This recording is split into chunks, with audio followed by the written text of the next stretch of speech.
Student, class 10-এর আশা করি তোদের প্রত্যেকের কাছেই বই আছে। তবুও আমি আজকে যে চ্যাপ্টারটা ডিসকাস করব সেটা হচ্ছে অ্যানালিটিক্যাল কেমিস্ট্রি।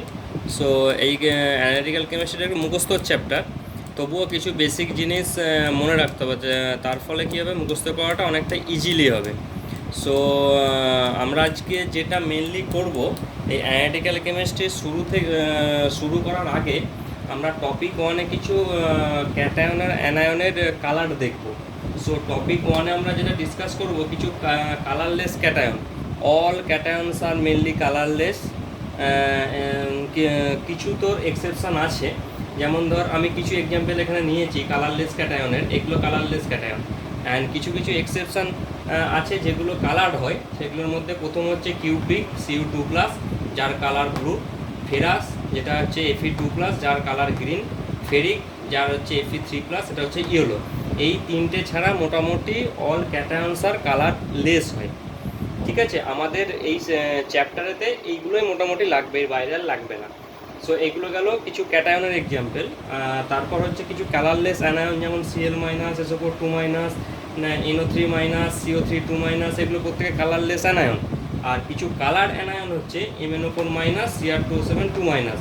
MnO4- হচ্ছে পারম্যাঙ্গানেট, আর Cr2O7-2- হচ্ছে ডাইকোমেট। এই দুটো মেনলি এখানে কোনো আমাদের লাগবে না কাজে, তবু একটু জাস্ট কালারটা এদের জেনে রাখা উচিত। এইগুলো আমি প্রত্যেকটা নোটেতে মেনশন করে দিয়েছি। তো এই ক্যাটায়ন অ্যান্ড অ্যানায়নের যে কালার, এর উপর ডিপেন্ড করে কিছু কোশ্চেন আসে। তোকে ধর দিয়ে দিল কিছু সল্টের নাম, দিয়ে বললো এই সল্টের কালারটা কী হবে। যেমন হচ্ছে ধর জিঙ্ক নাইট্রেট। জিঙ্ক নাইট্রেটে কীভাবে এসেছে, Zn2+ আর NO3-1। ভালো করে খেয়াল করবে, Zn2+ মানে ক্যাটায়ন, Zn2+ দেখ কালারলেস ক্যাটায়নের মধ্যে পড়ে, আর NO3- দেখ কালারলেস অ্যানায়নের মধ্যে পড়ে। সো এখানে যে ক্যাটায়ন আর অ্যানায়ন দুটোই আছে, দুটোই কিন্তু বোথ আর কালারলেস, সেজন্য কিন্তু জিঙ্ক নাইট্রেটের কালারটাও কিন্তু কালারলেস। ঠিক একইভাবে কপার সালফেটের মধ্যে দেখ ভালো করে, ক্যাটায়ন পার্ট আছে Copper2+। Copper2+ মানে হচ্ছে দেখ কালার কম্পাউন্ডের মধ্যে আছে, Copper2+-এর কালার ব্লু। আর সালফেট দেখ, সালফেট হচ্ছে তোর এখানে কালারলেসের মধ্যে আছে, সেজন্য একজন কালারলেস আর একজন কালার। তো যে কালার হবে পুরো মলিকিউলটার কালারটা সেটাই হবে। তার মানে Copper2+-এর কালার যেহেতু তোর ব্লু, সেজন্য কপার সালফেটের কালারও ব্লু। ঠিক একইভাবে ApCl3 মানে Fe3+ আর Cl-, অ্যাকচুয়ালি 3Cl-।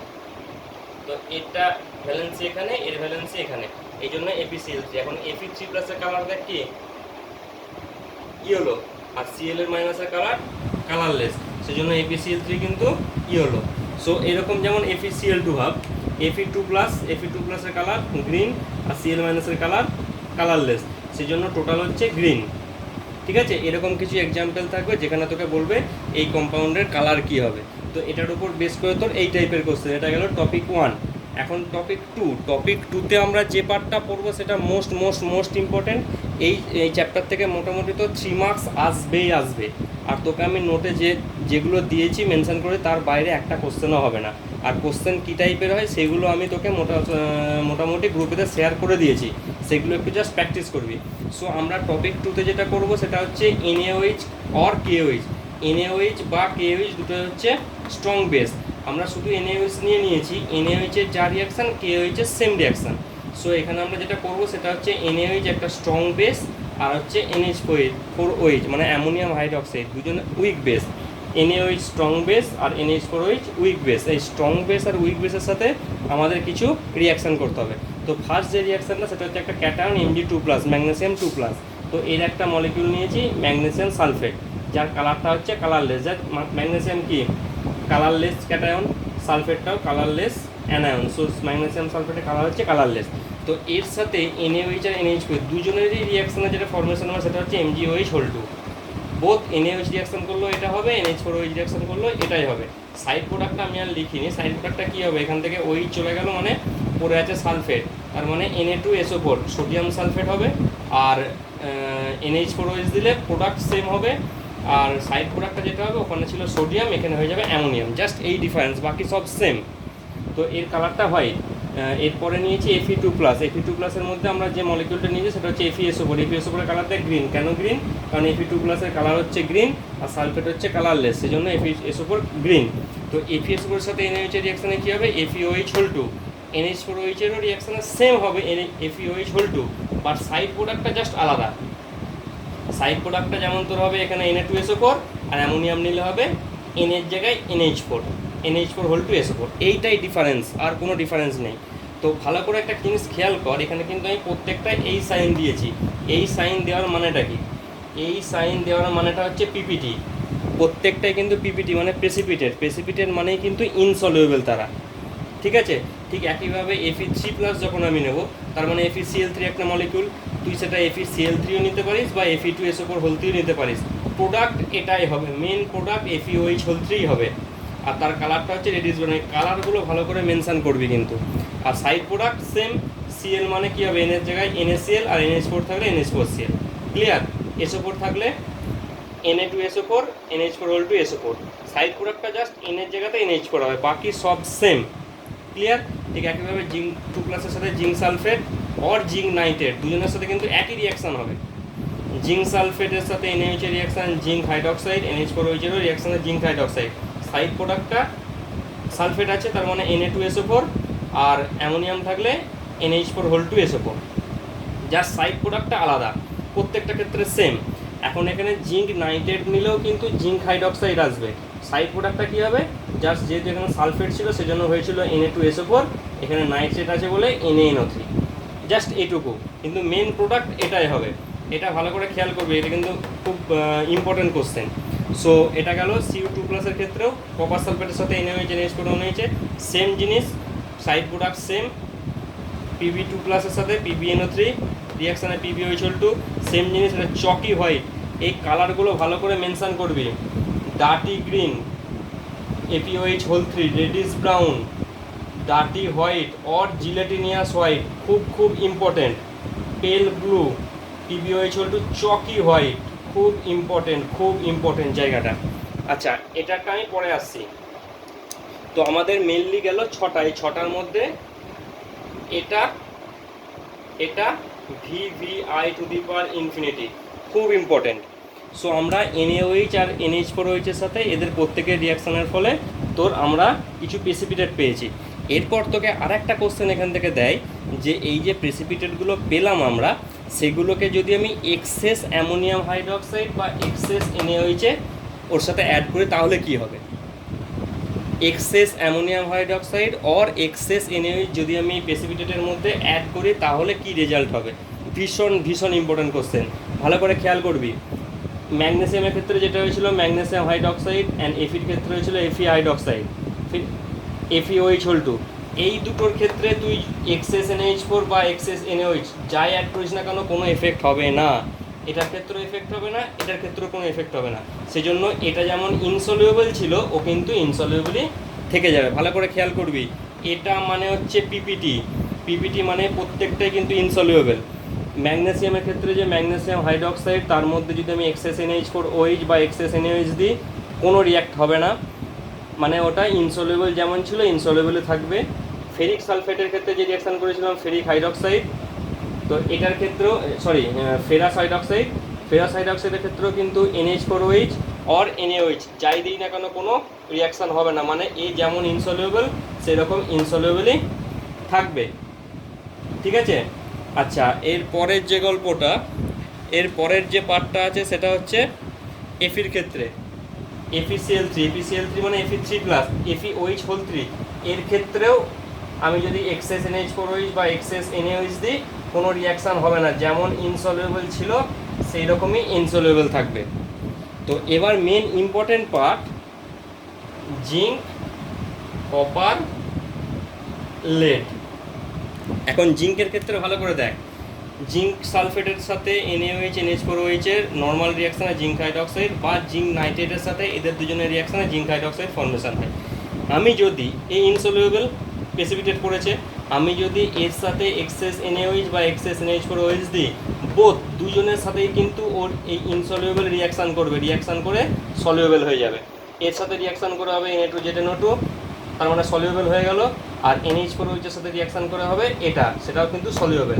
তার মানে জিঙ্কের যে প্রোডাক্ট জিঙ্ক হাইড্রক্সাইড, এর সাথে আমি দুজনেই যদি এক্সেস নিই তাহলে কিন্তু দুজনেই রিয়াক্ট করে কিন্তু সলিউবল হয়ে যাবে, ইনসলিউবলটা সলিউবল হয়ে যাবে, ক্লিয়ার?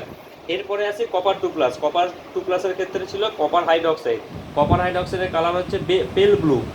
পেল ব্লু ছিল এবং এটা কিন্তু প্রেসিপিটেট মানে ইনসলিউবল ছিল। এখানে ভালো করে একটা জিনিস খেয়াল কর, আমি যদি এক্সেস NaOH নিই কপার হাইড্রক্সাইডের মধ্যে, আমি যদি এক্সেস NaOH নিই তাহলে কোনো এফেক্ট হবে না, তার মানে কপার হাইড্রক্সাইডটা কপার হাইড্রক্সাইড হিসেবেই ইনসলিউবল থাকবে। বাট যদি আমি এক্সেস NH4OH নিই তাহলে কিন্তু এর সাথে রিয়াকশান করে সলিউবল হয়ে যাবে, অ্যান্ড তার কালারটা হবে ডিপ ব্লু কালার।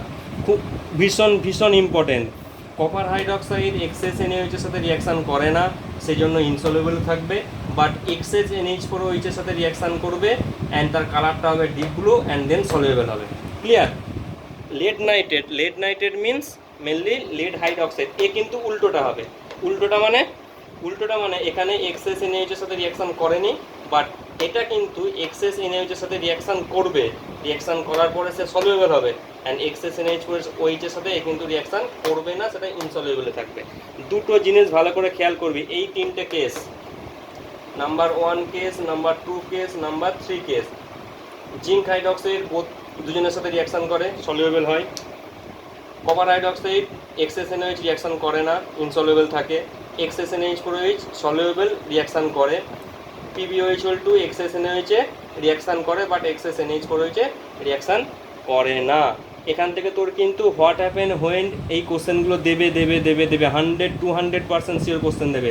আইদার তোকে বলবে এটার সাথে অ্যামোনিয়াম হাইড্রক্সাইড রিয়াকশানে কী হবে, তার কালার কী, অ্যান্ড দেন এক্সেস অ্যাড করলে কী হবে, তার কালার কী, এই টাইপের কোশ্চেন কিন্তু দেবেই। আচ্ছা, এখান থেকে আরেকটা মোস্ট ইম্পর্টেন্ট কোশ্চেন হচ্ছে, তোকে ধরো বললো zinc nitrate and lead nitrate, এই দুজনের মধ্যে ডিফারেন্স কোথায়? জিঙ্ক নাইট্রেট অ্যান্ড লেড নাইট্রেটের মধ্যে ডিফারেন্স কোথায়? ডিফারেন্স বলতে গেলে তোকে কিন্তু এমন একটা রিয়াকশান চুজ করতে হবে যে একজন সেই রিয়াকশানটা দেয় আর একজন দেয় না। এখন জিঙ্ক নাইট্রেট আর লিড নাইট্রেটের ক্ষেত্রে ভালো করে দেখ, জিঙ্ক নাইট্রেটের সাথে তুই সোডিয়াম হাইড্রক্সাইড বা NH4OH দুজনের সাথে রিয়াকশান করলে এটা ফর্মেশন করে। এখন এই যে জিঙ্ক হাইড্রক্সাইড ফর্মেশন হলো, এটা কিন্তু এক্সেস NaOH আর এক্সেস NaOH দুজনেই দুটো সলিউশনের ক্ষেত্রে কিন্তু সলিউবল। বাট ভালো করে দেখ, এটার সাথে NaOH বা NH4OH এর রিয়াকশানে যে PbOH2 ফর্মেশন হয়েছে, এটা কিন্তু অনলি এক্সেস NaOH এ সলিউবল, বাট এক্সেস NH4OH এ ইনসলিউবল।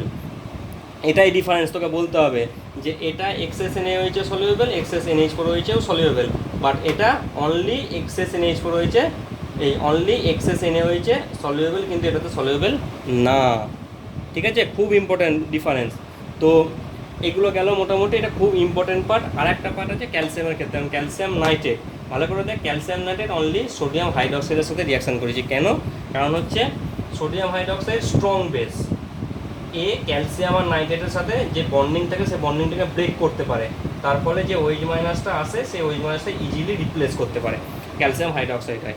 বাট NH4 যে OH আছে, NH4OH একটা উইক বেস মানে এ কিন্তু সলিউশনে OH মাইনাস অতটা ভালো দিতে পারবে না, সেই জন্য অনলি NaOH এর সাথে রিয়াকশান করে, NH4OH এর সাথে রিয়াকশান করে না। অ্যান্ড একে যদি আমি এক্সেস NaOH এ রিয়াকশান করাই, যদি এক্সেস NaOH এর মধ্যে আমি অ্যাড করি, তাহলে যে সল্টটা ফর্মেশন হবে সেটা কিন্তু স্পেয়ারিংলি সলিউবল, মানে সামান্য সলিউবল। ঠিক আছে, তো এই গেল topic 2। Topic 1 colour related, topic 2 খুব খুব খুব ইম্পর্টেন্ট। এখান থেকে কার সাথে রিয়াকশান হয়, কী হয়, কী প্রেসিপিটেট হয়, এক্সেস অ্যাড করলে কী হয় না হয়, এই টাইপের কোশ্চেন কিন্তু দেবে, খুব ইম্পর্টেন্ট পার্ট। আচ্ছা, আর একটা পার্ট আছে তোর টপিক 3। টপিক 3-র মধ্যে কিছুই না, জাস্ট তোর সোডিয়াম হাইড্রক্সাইড বা পটাশিয়াম হাইড্রক্সাইডের সাথে জিঙ্ক, অ্যালুমিনিয়াম আর Pb এই তিনটে অ্যাটমের রিয়াকশান আছে। সেই রিয়াকশানের যে প্রোডাক্ট সেগুলো অলরেডি এর মধ্যেই থাকবে, আমি নোটেতে সব কিছু মেনশান করে দিয়েছি, জাস্ট একবার দেখে রাখা।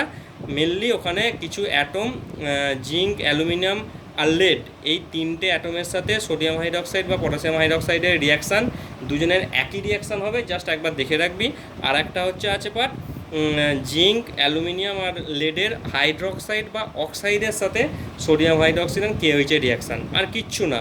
ওর যে প্রোডাক্ট, সেই প্রোডাক্টগুলো তুই অলরেডি এই মধ্যেই পেয়ে যাবি, জাস্ট একবার দেখে রাখা কী কালার চেঞ্জ হয় ওখানে।